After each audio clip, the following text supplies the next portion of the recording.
First, I'm going to show you the process for hand tying with nylon wax thread, and then we'll jump into some music, a little bit easier method, using wire to wrap it around, twist it up. But you guys have seen me do a lot of different videos practicing on tying these custom jig skirts because I have several different projects that I want to use these for. And hey, it's kind of cool. Now granted, if you're going to do the thread, you're going to need more materials. You're going to need a vise, you're going to need a thread in the bobbin, you're going to need scissors, and a little bit of patience to learn how to tie the knot. Now the best knot tying video I've seen for this, I'm going to link that down in the description below because I'm not even going to attempt to take the credit for the person that I followed who did a complete video on how to tie this finishing knot and showed it very well so that anybody can do it. So I'm definitely going to link that down in the description below. That way you can watch it. He does a really good job of explaining it. Hey, if I can learn it, you can too. Now the second method's a whole lot simpler and just far less tools. You need a little bit of 24 gauge wire. I'll link that down in the description below.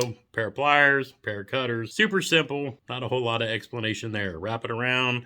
Line your skirt ups where you want them. I layered it around so there was 3 twists around the whole jig, and then twist it 8 times according to Ben Nowak's video that I watched. Cut it off pretty close and bend it out of the way. Easy peasy lemon squeezy. Like I said, if I can do it, you can too. So let's get started. So I've got a little bit of string played out. I'm gonna lay a layer of string. I'm gonna cross it, and I'm gonna cross it several times. What that does is the wax will grab it and lock it into place. So as you can kind of see, I just took the string here, and I just kind of brought it this way and then wrapped over it a bunch of times, and then I'll just go back across that several times, let it hang, and now that thread's locked in place, go ahead and cut it off. I'm using jig skirts from Dirty Jigs, you know, that are already pre-packaged. They come with a little rubber band thing. I don't want that on here. I'm just gonna lay the material of the skirt that I want along the bottom of the jig, and I'm going to put about 3/4 of it towards the front, and I'm just going to lay it out here across the bottom like that, and I'm just going to give it a single wrap. And I'll just move this around a little bit and kind of put the skirt where I want, or make sure the skirt's going where I want. Yeah, like that. So I'll bring some up the side. So you can see I've got like a green pumpkin, or a light green pumpkin in orange color, and then I'll work some of that over and up the side over here. That's good. There we go. And again, I've got about 2/3 towards the front and 1/3 in the back, because when this folds over, go to the back. That's the way you want the side, just a little bit, right,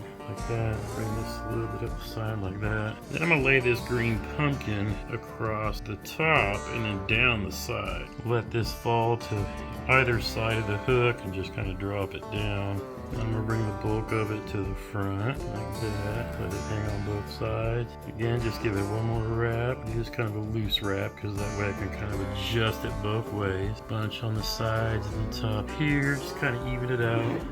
Making sure I have plenty on both sides. And now,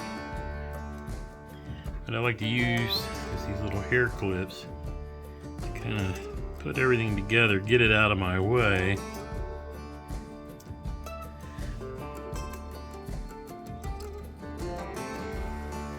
Kind of get it out of my way, and that way I can come back around right over the top of where I was, just laying this thread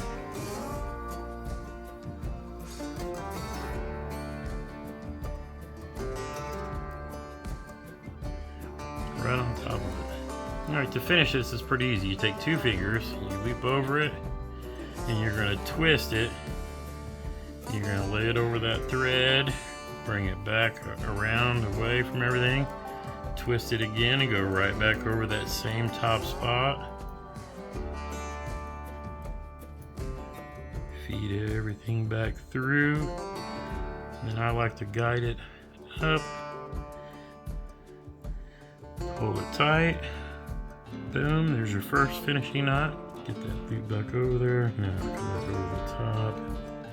Lay it down, pull everything through, guide it back up, let it go, and pull that knot tight. Boom. Then I can just cut it right there.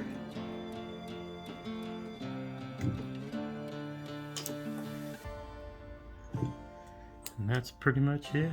As you can see, we got the orange and the light orange here on the bottom, going up the sides a little bit, and then everything up here at the top is all the green pumpkin. And this one is going to our friend Eliza down in Florida. She won it in a giveaway the other day. And to go ahead and finish this jig, I will take a little super glue gel, put a little dollop down in the hole, grab our Do It Molds weed guard, pop it in there. I'm just giving it a little twist. And a push to get it set down in there. And then I will set this down to let it dry.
And to finish them off, I added a little drop of super glue gel, pop the weed guards in. I'm going to set these aside and let them dry. And it's just that simple. And again, I'm having a blast playing with all this gear from Do It Molds, making my own baits.